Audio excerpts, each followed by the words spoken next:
Hi David, how are you doing? Yeah, I'm good, thanks, Kim. How are you? I'm really good, thank you. I've got to say, I've been a massive fan of your YouTube channel and your work for quite some time now. I remember when you first mentioned me on your channel, gosh, must be about 2.5 years ago now. And I just love how sort of genuine you are and relaxed, and how your sort of philosophy of photography is all about mental health, really, and the benefits of getting outdoors and the benefits of enjoying photography for your mental well-being. So that's what I want to sort of sit down and talk to you about today, given that we're in this lockdown and it's very challenging for many people. But before we get started on that topic, I wonder what got you into photography in the first place? Well, first of all, thanks, Kim. That was very flattering, actually, and I'm glad you've been a fan of my work. I've really enjoyed putting videos out, and it was when I started talking about these things that it became a lot more meaningful for me, especially on YouTube. But so sorry to answer your question. Could you just repeat it again? Sorry. It was just what got you into photography in the first place? So photography is something that has it almost sounds a bit cliched, but it's always been there for me. So when I was a kid, I think one of the first cameras that I had was one of these 110 cassette film cameras, and maybe you're a bit too young to remember them, but it was just a little wide cassette that slotted into the back of a very kind of thin camera. And that was the camera that I kind of took on family holidays or on trips out, and invariably the pictures would be just really kind of either like badly framed or shaky, and they just weren't that good. But like I was a kid, and I just enjoyed doing it, and I couldn't tell you why at the time, but it was just something about like capturing the moment or just being there with the camera. And so since I was pretty young, I have had a camera, and it hasn't always been like a main hobby or a major interest, and at times it sort of goes up and down.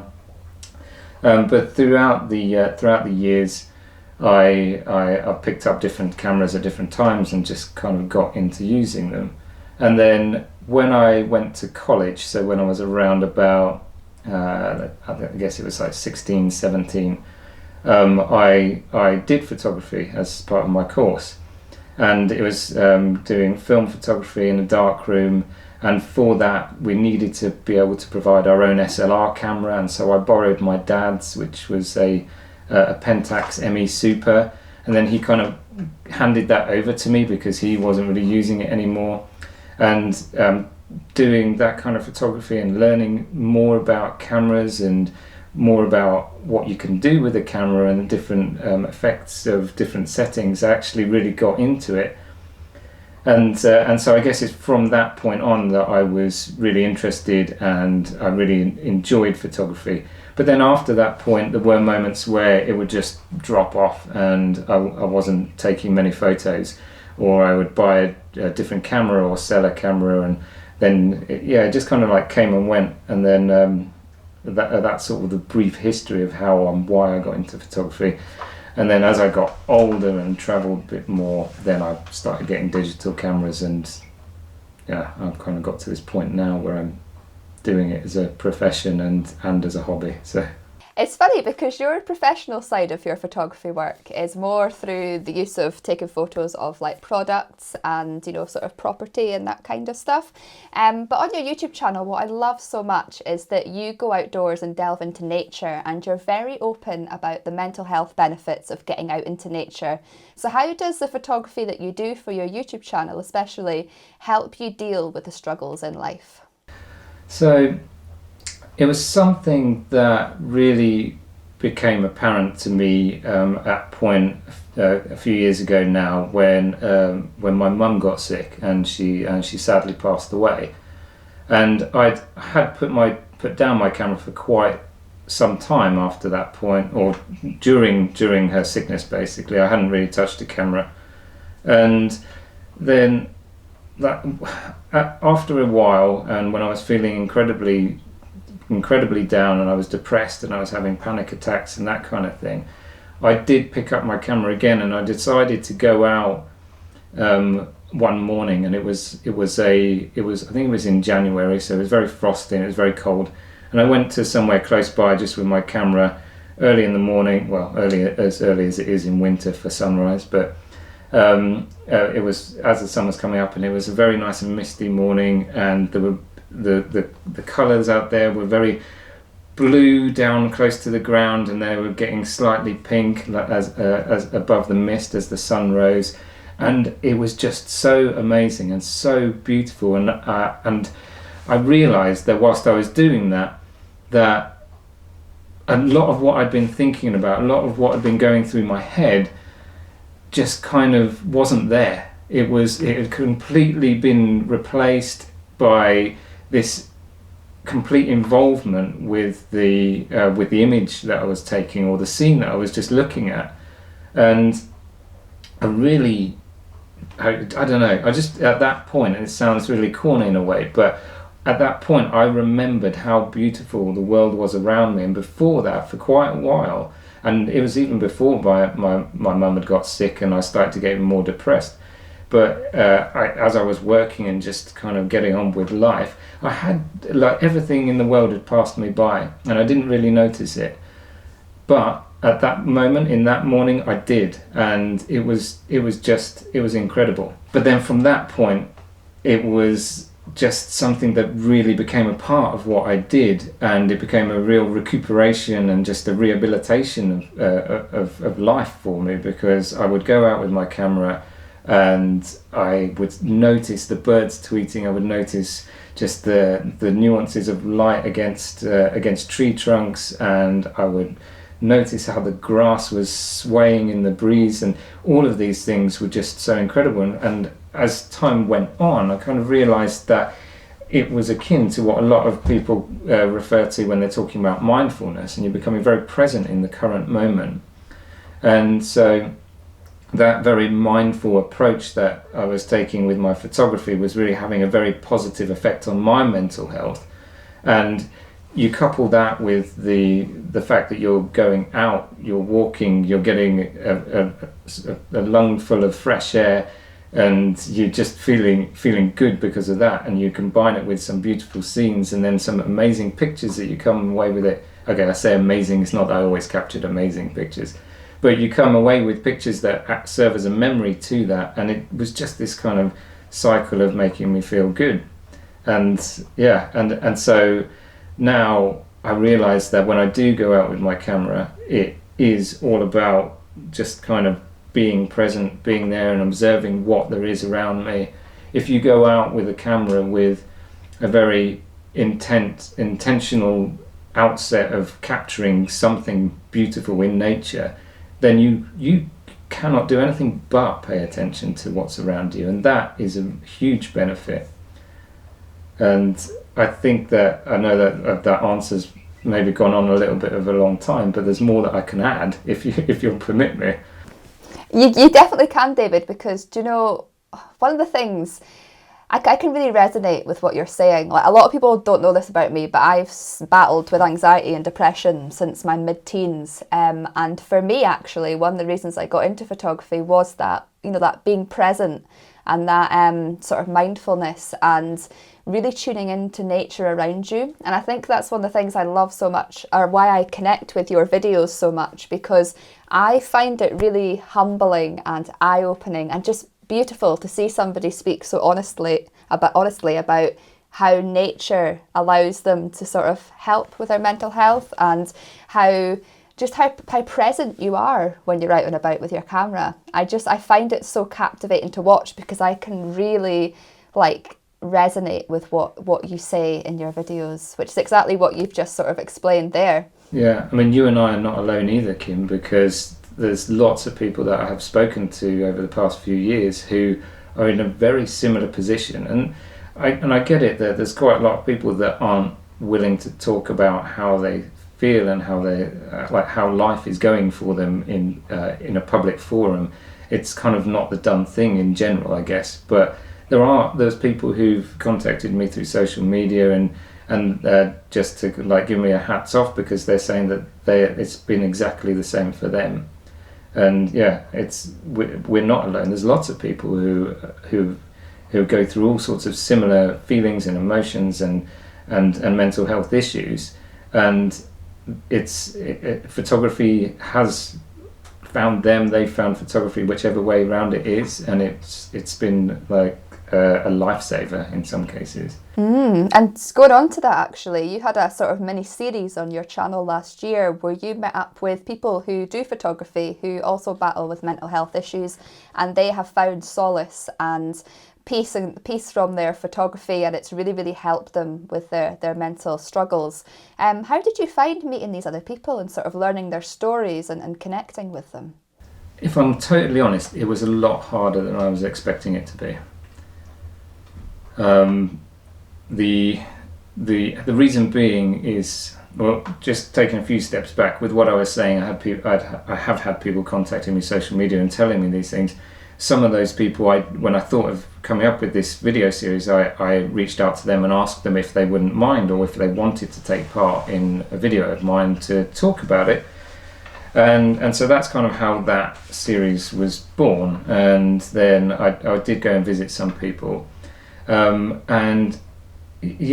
mean, speaking to them, I guess, again, reiterating what I was saying before, but it was almost like a confirmation that it was okay to feel the way that I'd been feeling and the way that I have felt. It's okay because there are other people out there. It's like a validation of that feeling, and because it's normally spoken about behind closed doors, then it was quite refreshing to be able to talk very openly to these people about problems that I had, problems that they had, and some shared experiences. But also hearing about people that had gone through some really different and incredible things in life and how they'd had to cope with it. It was quite humbling, but also at times really difficult to hear. And I guess that with those, there's one or two videos that I haven't yet published, and part of that was because I just, for myself, I had to stop, to actually take a breather and get away from them, because it was actually impacting me negatively, just having to kind of go through it and relive not just my emotions and feelings, but relive theirs with them. It was very hard. So whilst it was hard, I did get some feedback, a lot of feedback from lots of people who were saying how important they were, how important these videos were to them, or how important they felt that it was to others, so that they could hear these stories and that just kind of make it a bit more of an open forum, which is kind of what my intention was. And so, yes, I'm very proud of what I did, but I kind of wish that I was able to have continued a bit more with them and finish them, as it were. I think that's one of the things about mental health, especially when you can struggle from it yourself. It's so good to reach out to people who have been through similar things to you, to find that connection, that understanding, and to share your experiences. But it's really good also that you're mindful of how also it was affecting you, because it's great to reach out to one or two people, but as you keep doing it, it can be quite hard to sort of deal with that. So it's really interesting to hear the sort of pros and cons of that series. But I definitely think the videos you've released so far have really impacted people's lives in a positive way, and I imagine have helped a lot of people to feel that connection with these people, and to be able to hear their story has hopefully helped a few people in their own mental health struggles.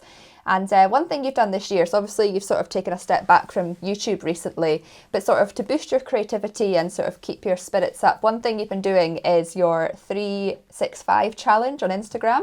So every day you're taking a photograph and you're uploading it, which is quite a challenge in many ways. Life's incredibly busy, so for you to find the time every day to take a photograph must be quite difficult at times. So how are you finding that challenge so far?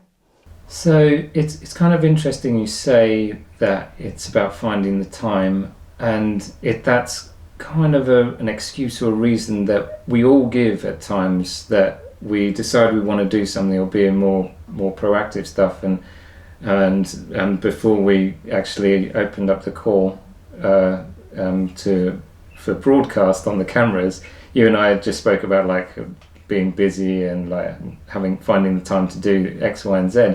And so everybody has those kind of that in their life. We've all got stuff that we need to do. But the 365 thing obviously isn't original, and there's lots of people who've done it before, and I'm constantly getting reminded now that it's actually 366 this year because it's a leap year, but I've kind of stuck to the 365 of it because I figure I might give myself the day off on the 31st of December. But it's the reason I decided to do it was going back to the beginning of 2019 when I took part in this charity event called Red January. I don't know if you heard of it, but essentially Red January, it started off just as a campaign that was supported by Mind, the charity, and Red stood for Run Every Day, and it was about getting active every single day of the month, and for the whole of January. And it was about running to begin with, but it evolved to become any sort of exercise or activity. And so the first time I did it was January 2019, and what really stood out to me is that I made this commitment to run every single day of the month, and that made it much easier. So you'd think that running every day is something that would be very hard, or just being able to find the time would be difficult. But the fact that I'd committed to it, and I'd said to myself, I have to run every single day, no matter what time of day it ends up being, that I have to do it, it became incredibly motivating and incredibly easy to do. So that then kind of developed and became what I interpreted as a way of helping myself do photography for me. And seeing that people had done 365 challenges, I thought, well, I mean, if I do that, I know that I was able to run every single day. If I force myself to take a photograph every single day, then I will always have this motivation to do it, and I won't reach a time where it's like, oh, I would love to go out and take photos because I'm feeling really anxious or stressed at the moment, but I just don't have the time. Instead, there'd be no excuse. I just have to do it. And so when I kind of, as like work got busy for me and I wasn't able to go out and take photographs for myself so much, then I that's kind of like where it kind of got to the point of thinking, if I'm doing it every single day, then at least I'm doing something. I'm taking a photo, and I've really enjoyed it. I've enjoyed it so much because I'm experimenting a bit more with my photography. My actual photography skills overall, I feel have developed and improved in all respects, and not just in certain styles. It's just about making the decisions on certain, like all sorts of things, like whether it's the settings or position or composition. Doing this every day, I'm not just taking one photo, I end up taking about 20 of like whatever subject I've decided to take a photo of, or I might take my camera out with me when I'm on one of my lockdown walks, and I'll take a snap here and I'll take a snap there, and then at the end of the day I'll look through everything that I've got and then just decide which one I like the best, and that's the one I post. So yeah, it's been very motivating. It's been really good, and it means that I get to be creative with my photography every day, and I love it. Oh, that's fantastic to hear. And I guess it really shows how when you commit yourself to something, the benefits it can have. Because so many people start new things and they'll maybe do it for a few days and then they'll just think, oh, this is too hard, I can't keep it up. But it just shows that if you keep that commitment and keep going, that the rewards really do come to you. And I've really been watching this challenge you've been doing. Your photographs haven't been popping up on my Instagram every day, but every few weeks I've been going onto your page and looking at what you've been doing. And it's really inspired me in many ways, the amount of different subjects and genres of photography you've sort of been delving into. And there's a really good photograph actually a few days ago or about a week ago where you're doing a bit of like light painting with your face. And I just thought that photograph was so creative and incredible. It was just something I would never have thought about, and I thought it was beautiful. You touched on lockdown a little bit in your last response. So I just wondered, how have you actually been coping with lockdown? It's not been as bad as I thought. And I think with the beginning of all of this, when everything was moving so quickly and it felt like a runaway train, we just didn't have a chance to catch our breath. I thought this is going to be terrible. We're having lots of our freedoms removed from us. I really have to get outside a lot. That's something that means a lot to me, like for my physical and mental health. And I was just thinking it's going to be terrible. But as time has gone on over the past few weeks, it's you've said it, that you kind of get into a bit of a new routine and you start to get used to that. But not only that, I think that the fact that we're all in this, like this is happening to everybody.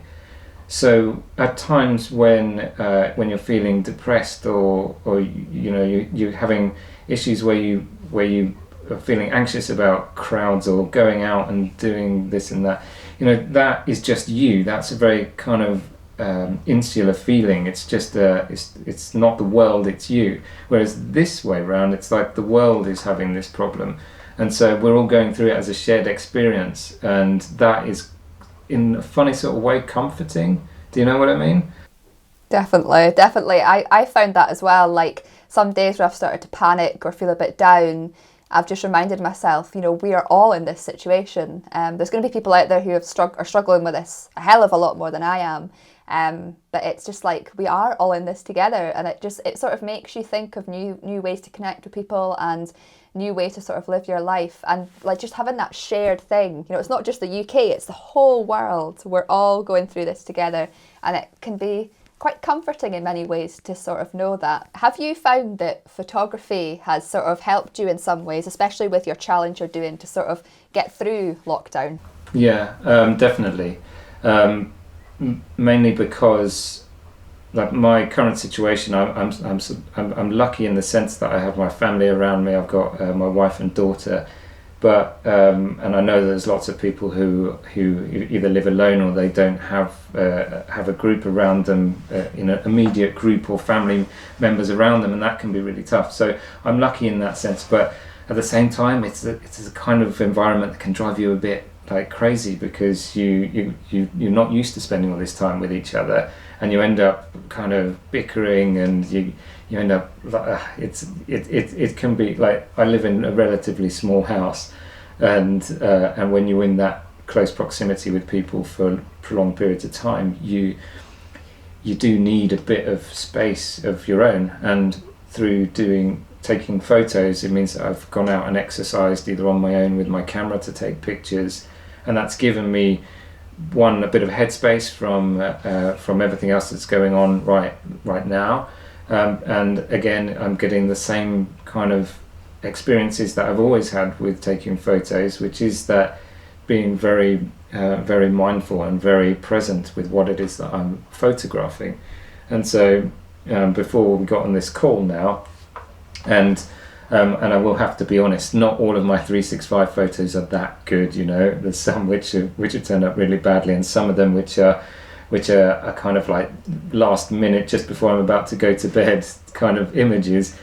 And so but before this call now, I haven't had a chance yet today to get out and use my camera. But whilst my wife is putting my daughter to bed upstairs, and before we started this chat, I was in the kitchen taking photographs of a dripping tap, and it's not necessarily everyone's go-to immediate interesting subject, but because the tap was dripping, and I thought, I might try and get a nice shot of that, trying to capture water drop in mid-air, like dropping out of the tap.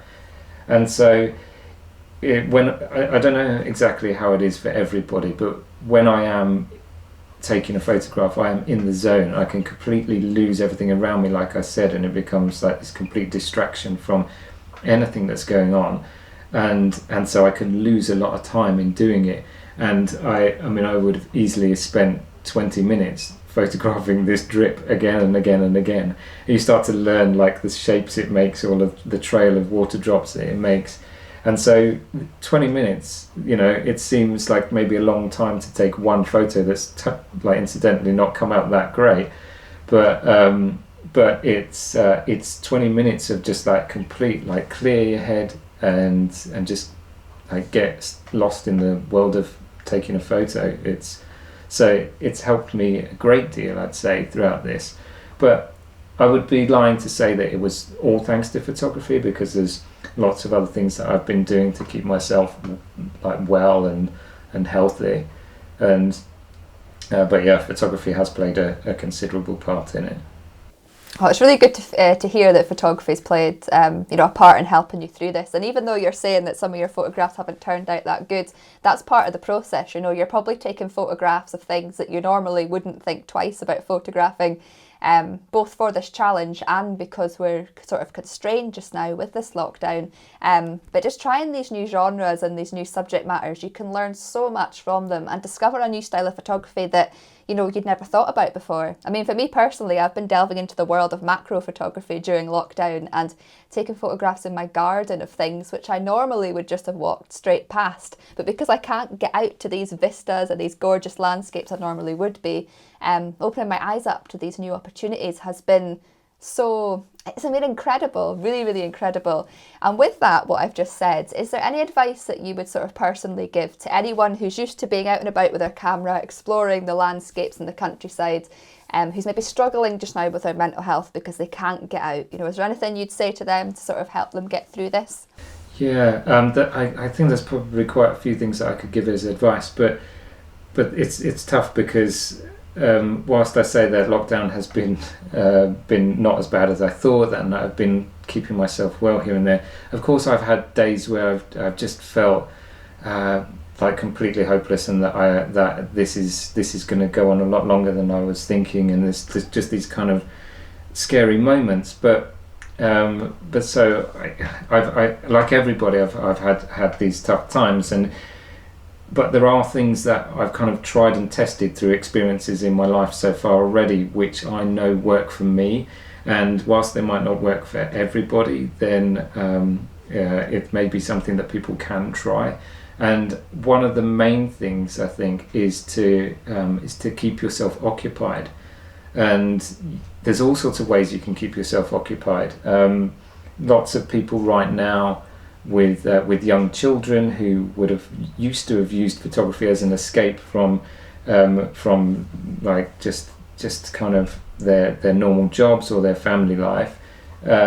Now is an opportunity to keep yourself occupied by having a whole new challenge with your children and homeschooling them. That's something I've definitely found. There's nothing that keeps you more busy than trying to teach primary when you've never done it before, But that occupation doesn't have to be like doing something meaningful as such. It can be just to teach yourself something that you've always wanted to know more about, or it could be to go out and exercise in these precious one outings that we can make a day. I would urge everybody to make sure that they use them, even if you don't feel like it, even if you've got to a point you're feeling really tired or you're just drained from everything. If you get out, it's just you even if your expectation might be that you just take a walk around the block up and down your road. Once you start that walk, you might just think that you'll walk around the next corner and then the next corner, or you might walk across that field, and then all of a sudden you start feeling a lot better. So it's kind of the main piece of advice is to force yourself to do things when you feel like you really can't, or you're so tired. And it's when it comes to a lot of people watching your channel and who've seen my work as well, they are photographers as well, and there might be this feeling that we can't get out with our cameras now, so it's all lost. Well, you say you've been doing macro photography in your garden. Everybody has that opportunity. There's like lots of YouTube videos right now about people giving instruction on how to do macro photography at home. And yes, you might need a macro lens, or you might need extension tubes, but there is this kind of really shoddy method where you can just take your lens off, turn it round so that the front element is facing the sensor, and then you just get really close to your subject, and it's kind of makeshift macro photography. And I've done a bit of that, and it's good fun. And so yeah, you have these new opportunities, and you can seek these new opportunities to take new and different types of photos. So if you are sitting at home and you would normally be going out with your camera to some beautiful and epic landscapes, then start looking a bit closer to home. How can you use your camera close to home? But Kim, you say that you've been doing photography in your garden. I saw on Instagram that you cycled out to the beach today or yesterday or whenever it was. So we're all pushing ourselves. Yeah, I mean, for me, being by the coast is like the most amazing experience for me. Like, I'm a coastal girl. I was brought up in a coastal village, and I hadn't seen the sea for 5 weeks. Since lockdown began, I had not been to the sea. Now, I don't live that far away from the sea. I live about a 20-minute drive, but obviously we're not allowed to drive places just now unless we're getting shopping. So I can't drive to the beach. So what I've been doing is the last few weeks, I've been getting out on my bike around my local roads and my local area and just building up my strength so that one day, I knew during this lockdown, I could make the 1.5-hour cycle to the beach. And yesterday I managed to do it. And obviously I couldn't sit at the beach for long and enjoy the view. I was only there for 5 minutes, had a quick banana and a drink and came home. But just being at the beach for 5-10 minutes, seeing the sea and then coming home again, I felt so elated that, you know, I'd put in the effort and the time and my daily exercise to build up my strength to do that and actually have a day completely by myself out in nature enjoying my daily exercise. And it's something that I hope to do hopefully every week for this lockdown from now on, because I think the first few weeks for me, although I wasn't struggling too bad from a mental point of view, I wasn't doing anything physical. I was sitting around the house, binge watching TV, doing computer work and not making the use of my daily exercise. But I've learned that you have to, if you're an outdoorsy person, if you've not got coronavirus symptoms and you've got to sort of quarantine, if you're well, going out and using your daily exercise to the best of your ability, still doing a bit of photography and just getting outdoors, we need that. Like, we really need that to cope if you're used to being outdoors and everything. So yeah, I totally resonate with everything that you said about that. The last question is, I know you've sort of taken a step back from YouTube in the sort of recent year, but if you are to start sort of making videos again, what sort of direction do you think your channel's going to go, and what sort of content can we expect from you moving forward? So it's funny you should ask, because I do have other videos in mind, but it's kind of that I never really get to the point of either making them or publishing them. But I think what's quite important to me is just being able to share what I know, whether it's about photography or how to deal with or look after your mental health and how to look after yourself.